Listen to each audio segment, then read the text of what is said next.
Hey guys, I want to go over a couple of things with you before we start with the Odyssey.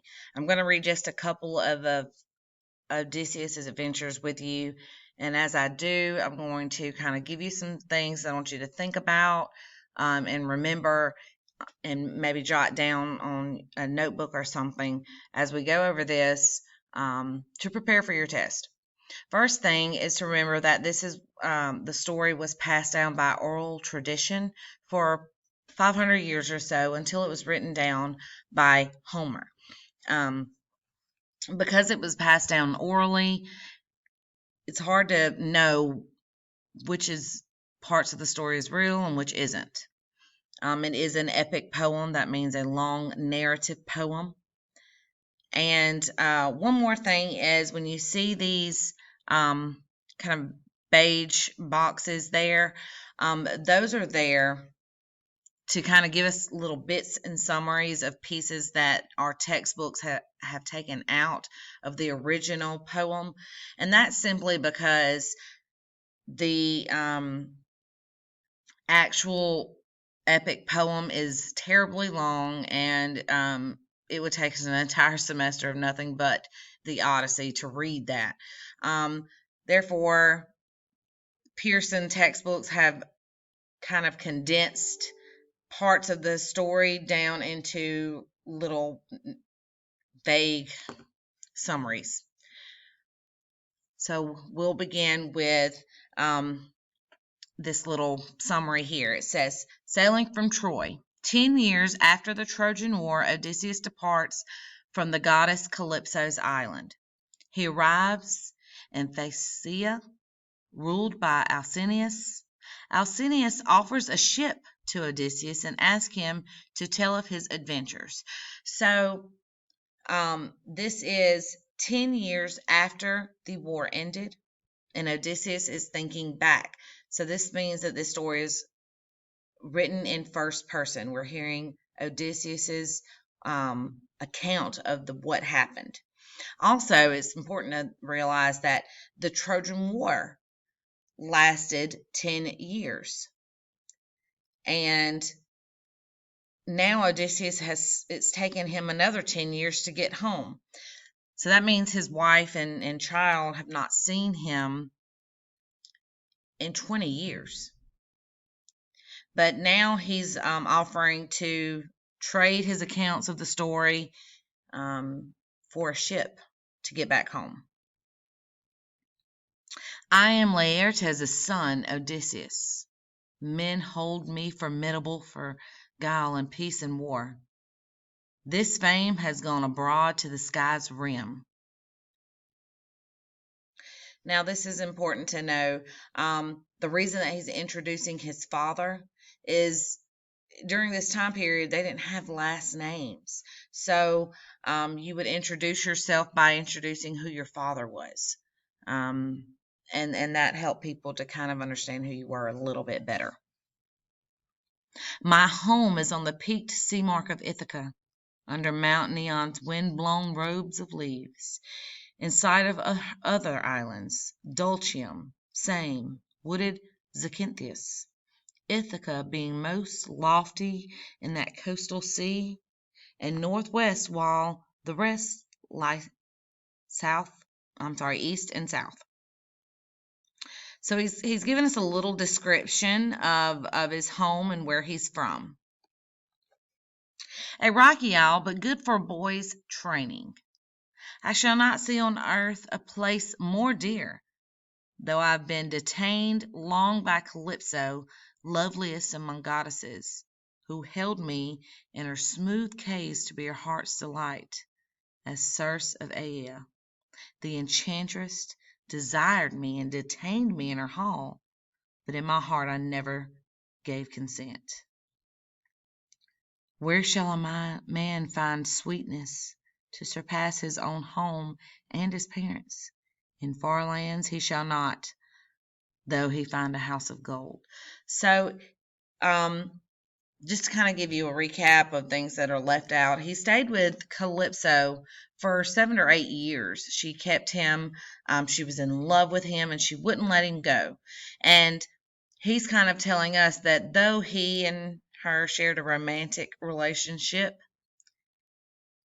he remained true to his wife in his heart, though in other senses he didn't. He goes on to talk about him sailing from Troy at this point. What of my sailing then from Troy?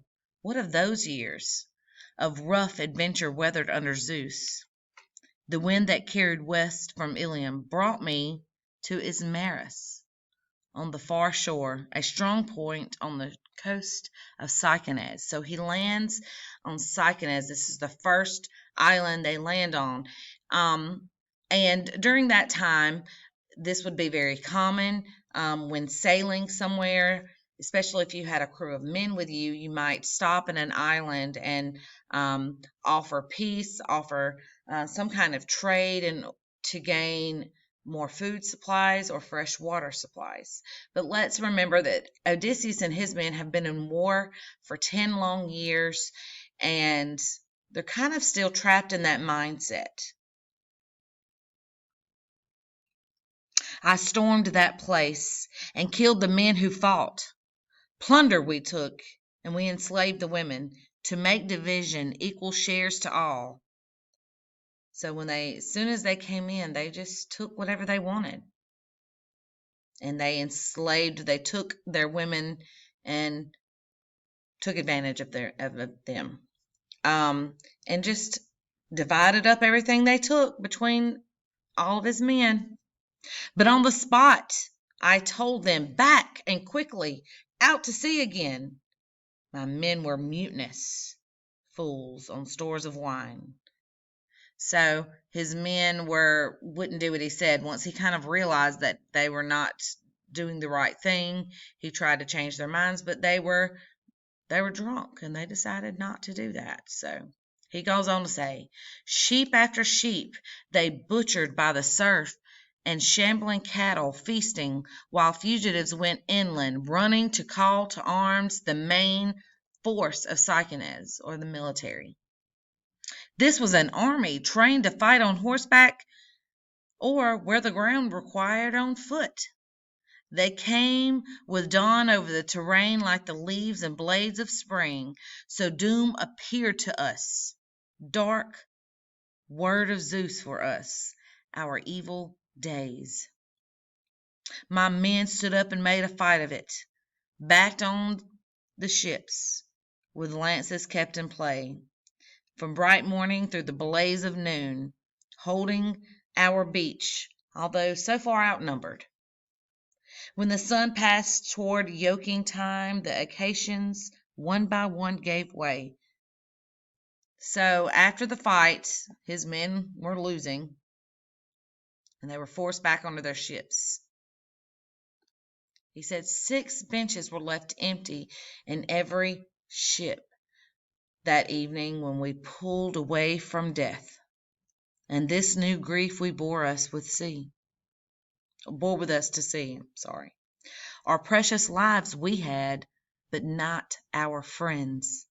No ship made sail next day until some shipmate had raised a cry 3 times for each poor ghost unfleshed by Cycnus on that field.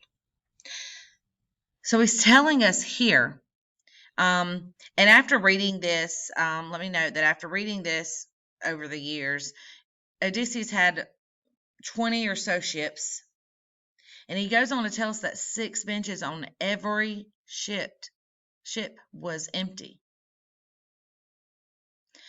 And we all know a bench holds 2 to 3 full-size men. So that lets us know how many men he lost just in that one occasion. And he goes on to show us something that could be noted about ancient Greece, and especially the culture of that.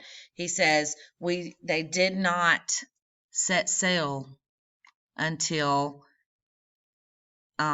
every shipmate raised a cry 3 times for each poor ghost unfleshed. So they had to kind of say a prayer, so to speak, send up some kind of cry for all of the men that they lost. The Lotus Eaters. Now Zeus, the lord of cloud, roused in the north a storm against the ships, and drived wheels of squall moved down like night on land and sea. The bows went plunging at the gust.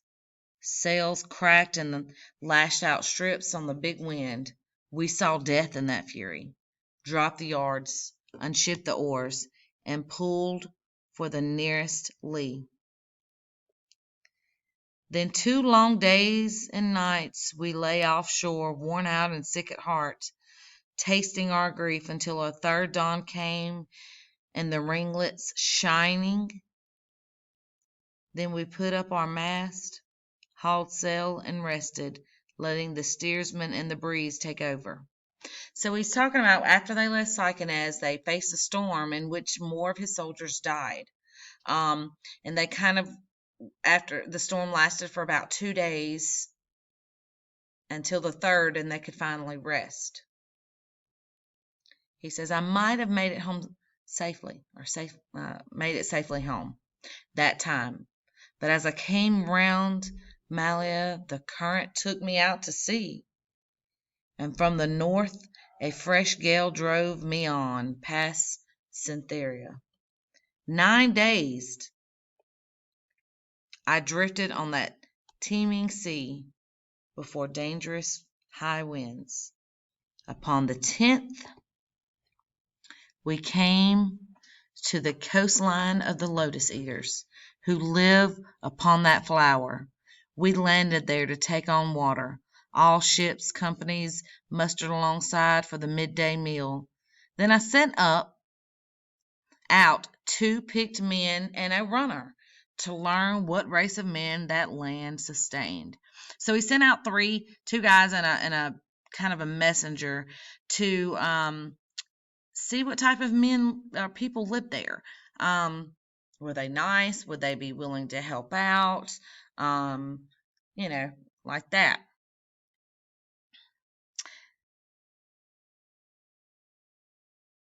All right.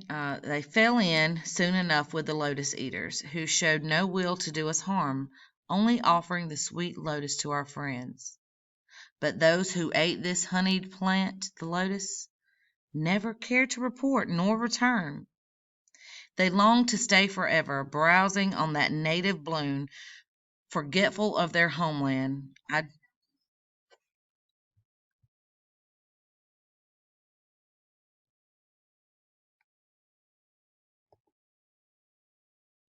They longed to stay forever, browsing on that native bloom, forgetful of their homeland.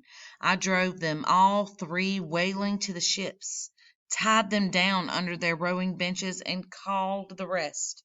All hands aboard.